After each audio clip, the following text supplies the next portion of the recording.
कहानी की शुरुआत होती है और हमें एक योद्धा को दिखाया जाता है जो कि कई लोगों के साथ युद्ध कर रहा होता है। और फिर कहानी वर्तमान में आती है और हम एक जवान लड़का देखते हैं जो कि ये सपना देख रहा होता है। वह जागता है और एक दुकान की ओर रवाना होता है। वे दुकान एक पुरानी फिल्मों की डीवीडी रखने वाली चीनी व्यक्ति की होती है, जहाँ पहुंचकर वह उस व्यक्ति से कहता है कि क्या कोई नई और सस्ती फिल्मों की डीवीडी आई है। ऐसा कहकर वह सामने रखी कई डीवीडी के बीच नई फिल्मों की तलाश कर ही रहा होता है कि तभी उसकी नजर कबाड़ में रखी एक सुनहरी छड़ी की तरफ पड़ती है, जिसके बाद वह उस छड़ी के पास जाकर उसे देखने लगता है। तभी वह बूढ़ा चीनी व्यक्ति वहां आता है और उस लड़के से कहता है कि ये काफी पुरानी छड़ी है जो उनके दादा ने जब ये दुकान खोली थी उस समय की है। और फिर वह उस छड़ी को लड़के के हाथ से लेकर एक सुरक्षित स्थान पर रख देते हैं, जिसके बाद वे लड़के को कुछ नई डीवीडी दे देते हैं और डीवीडी लेकर लड़का वहां से चला जाता है। कुछ देर जाने के बाद वह सामने के पार्क में खड़ी कुछ चीनी लड़कियों से बातें करने लगता है। उसी वक्त कुछ आवारा लड़के वहां आते हैं और लड़के से लड़ाई करने लगते हैं।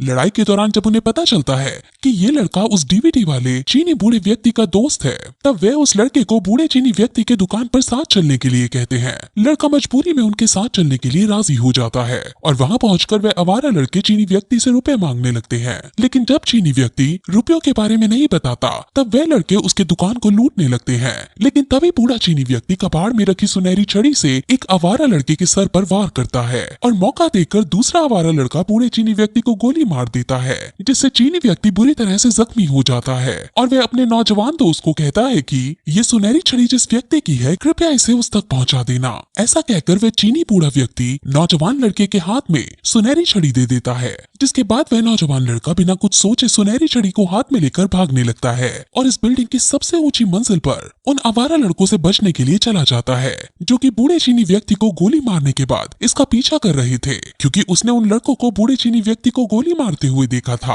और वो उस नौजवान लड़के को भी मार देना चाहते थे। लेकिन अपनी जान बचाने का कोई और तरीका ना पाकर वे नौजवान लड़का बिल्डिंग की ऊंची मंजिल से कूद जाता है। इस वाक्य के बाद कहानी अतीत में जाती है, जहाँ हमें दिखाया जाता है कि वह नौजवान लड़का एक प्राचीन गांव में पहुंच चुका है, जहां वह नौजवान लड़का खुद को एक कुटिया में पाता है और एक अधेड़ उम्र की महिला उसे गर्म सूप पीने को देती है। लेकिन लड़का वह सूप पीने से मना कर देता है और कुटिया से बाहर निकल आता है और बाहर आने पर उसे काफी आश्चर्य होता है और वह सामने मौजूद लोगों से पूछने लगता है और वह यहाँ कैसे पहुंचा। तब गांव का एक व्यक्ति उसे बताता है कि उनके पूर्वजों ने यह भविष्यवाणी की थी कि भविष्य में एक यात्री आएगा जो उन्हें राजा के अत्याचारों से मुक्त कराएगा। वह व्यक्ति नौजवान लड़के को यह सब बता ही रहा होता है कि तभी वहां राजा के कई सिपाही आ जाते हैं और गांव वालों के अनाज और उनकी जवान लड़कियों को उठाकर राजा के लिए ले जाने लगते हैं। वे नौजवान लड़का भी यह सब छुप कर देख रहा होता है और तभी सिपाही प्रमुख की नजर इस पर पड़ती है, जिसके बाद वह सिपाहियों को उसे पकड़ कर लाने का हुक्म देता है। नौजवान लड़का उनसे बचकर भाग ही रहा होता है कि तभी सिपाही उसे घेर लेते हैं। लेकिन तभी वहां एक अनजान आदमी आकर नौजवान लड़की की मदद करता है और उसे वह सिपाहियों से बचाकर एक रेस्टोरेंट में ले जाता है, जहाँ पहुंचकर वह अजनबी व्यक्ति शराब पीने लगता है और उस नौजवान लड़के से उसका परिचय पूछता है। और फिर नौजवान लड़का उसे बताता है कि उसका नाम जेसन चुपेगिडस है और वह दक्षिण बोस्टन का रहने वाला है। इसके बाद वह अजनबी भी जेसन को अपना परिचय दक्षिण का भटकता विद्वान लुइया के रूप में देता है, जिसके बाद जेसन लुइया से सिपाहियों का उसका पीछा करने की वजह के बारे में पूछता है। तब लुइया जेसन को बताता है कि शायद इसकी वजह ये छड़ी है। छड़ी के बारे में और बताते हुए लुइया कहता है कि ये छड़ी वानर राज की है जो कि जेड वॉट लॉर के धोखे का शिकार हो गए थे, जिस कारण इस छड़ी का कोई गलत इस्तेमाल ना हो, इसलिए इसे धरती के साम्राज्य की ओर फेंक देते हैं। और इस बारे में हमारे पुरखों ने भविष्यवाणी की थी कि भविष्य में कोई यात्री आएगा जो सुनहरी छड़ी को वानर राज को लौटाएगा और जेड वॉट लॉर के साम्राज्य का अंत करेगा। जेल साम्राज्य के बारे में और बताते हुए लुइया जेसन को बताता है कि हर 500 वर्ष के अंतराल पर जेल सम्राट और देवी आत्माएं पंच तत्व पर्वत पर आती हैं और अमृत का सेवन करती हैं। वही अमृत जिसके सेवन से व्यक्ति अमर और सभी सांसारिक बंधनों से मुक्त हो जाता है। इसी अमृत समारोह में वानर राज बिना बुलाए आ जाते हैं और अजीब हरकतें करने लगते हैं। जेल सम्राट तो वानर राज की इन हरकतों पर हंसते हैं, लेकिन जेड वॉट लॉर को बहुत गुस्सा आ जाता है, जो कि जेल साम्राज्य का सेनापति था। महोत्सव खत्म होने के बाद जेल सम्राट सब कुछ सही देखकर जेड वॉट लॉर को साम्राज्य सौंपकर और वानर राज को सम्मान पूर्वक विदा करने को कहकर अगले 500 साल तक तपस्या करने के लिए चले जाते हैं, लेकिन जेड वॉर्डलॉर ऐसा नहीं करता और वानर राज को मुकाबले का न्योता देकर धोखे से उसे और उसकी छड़ी को अलग कर एक पत्थर में कैद कर देता है। हालांकि वानर राज अमर है, जिस कारण उन्हें कुछ नहीं हुआ, लेकिन जो आज भी भविष्य के उस यात्री के इंतजार में है जो उन्हें उनकी छड़ी लौटाएगा। इन्हीं बातों के दरमियान रेस्टोरेंट का मालिक बिल लेकर आता है और लुइया जैसन को बिल देने के लिए कहता है, जिसके बाद जैसन अपने पर्स में रखे कुछ नोट उन्हें दे देता है जो कि जैसन की दुनिया के थे। और ऐसे अजीब नोट देखकर रेस्टोरेंट वाला भी काफी आश्चर्यचकित हो जाता है और अपनी पत्नी को ये नोट दिखाने लगता है कि तभी वहाँ कुछ सिपाही आ जाते हैं और पूछताछ करने लगते हैं, जिसके बाद रेस्टोरेंट का मालिक उन्हें भी वह रुपये दिखाता है जो जैसन ने उसे दिए थे। जिसके बाद सिपाही जैसन से उसके हाथ में पकड़ी हुई छड़ी के बारे में पूछता है और कहता है कि ये छड़ी मुझे दे दो, लेकिन जैसन उन्हें छड़ी देने से मना कर देता है। तभी सिपाही जैसन पर हमला कर देते हैं। तभी विद्वान लुइया वहां आकर बीच बचाव करता है, जिसके बाद लुइया और सिपाहियों में काफी देर तक लड़ाई होती है और लुइया जैसन को कोई रास्ता ना देखकर भागने के लिए कहता है। इसी बीच एक लड़की जो कि ये सब देख रही होती है और जब सिपाही जैसन को पकड़ने ही वाले होते हैं तब वह लड़की सिपाहियों को घायल करके जैसन की जान बचाती है, जिसके बाद वह अपना परिचय गोल्डन स्पैरो के रूप में देती है और फिर वे तीनों वहां से बचकर भागने में कामयाब हो जाते हैं और वहां से निकलकर पंचतत्व पर्वत की ओर रवाना होते हैं। अब कहानी में हम देखते हैं कि वे तीन पंचतत्व पर्वत की ओर रवाना हो चुके हैं, लेकिन आधे रास्ते में लुइया जैसन से कहता है कि वे आगे नहीं जा सकता क्योंकि आगे शायद उसे शराब ना मिले और वे शराब के बिना जीवित नहीं रह सकता है।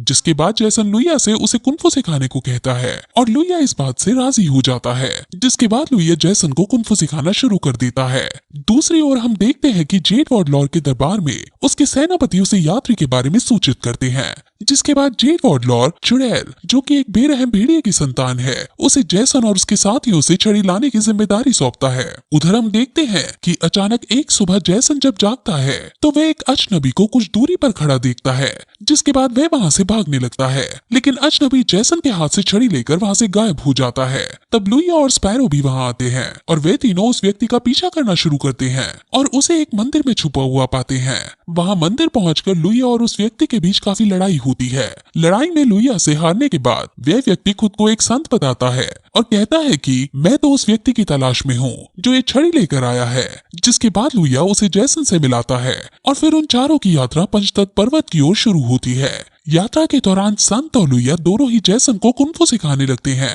और कड़ी मेहनत और लगन की बदौलत जैसन कम ही समय में अच्छी कुंफू कला में पारंगत हो जाता है। उधर चुड़ैल जैसन और उसके साथियों का पीछा करते हुए रेगिस्तान तक पहुंच जाती है, लेकिन इसके पहुंचने के पहले ही जैसन और उसके साथी रेगिस्तान पार कर चुके होते हैं। जिसके बाद चुड़ैल अपनी रफ्तार बढ़ा देती है और जल्द ही जैसन और उसके साथियों तक पहुंच जाती है और चुड़ैल और जैसन के साथियों में लड़ाई होने लगती है, जिसमें जैसन और उसके साथी जान बचाकर भागने में कामयाब हो जाते हैं। लेकिन चुड़ैल के अंतिम प्रहार से लुइया घायल हो जाता है और जैसन और उसके साथी लुइया को लेकर एक आश्रम पहुंचते हैं, जहां आश्रम के वैद्य द्वारा उन्हें बताया जाता है कि अब लुइया के पास ज्यादा समय नहीं है। इसी दौरान जैसन को जेड वॉर्डलॉर के पास अमृत होने का पता चलता है और वह बिना कुछ सोचे अपने दोस्त की जान बचाने के लिए पंचतत्व पर्वत पर बने जेड वॉर्डलॉर के महल जा पहुंचता है, जहां वह जेड वॉर्डलॉर से छड़ी के बदले अमृत की मांग करता है। लेकिन जेड वॉर्डलॉर उसे चुड़ैल के मुकाबले के बाद ही अमृत देने की बात कहते हैं और जैसन लड़ने के लिए तैयार हो जाता है, लेकिन वह चुड़ैल से जीत नहीं पाता।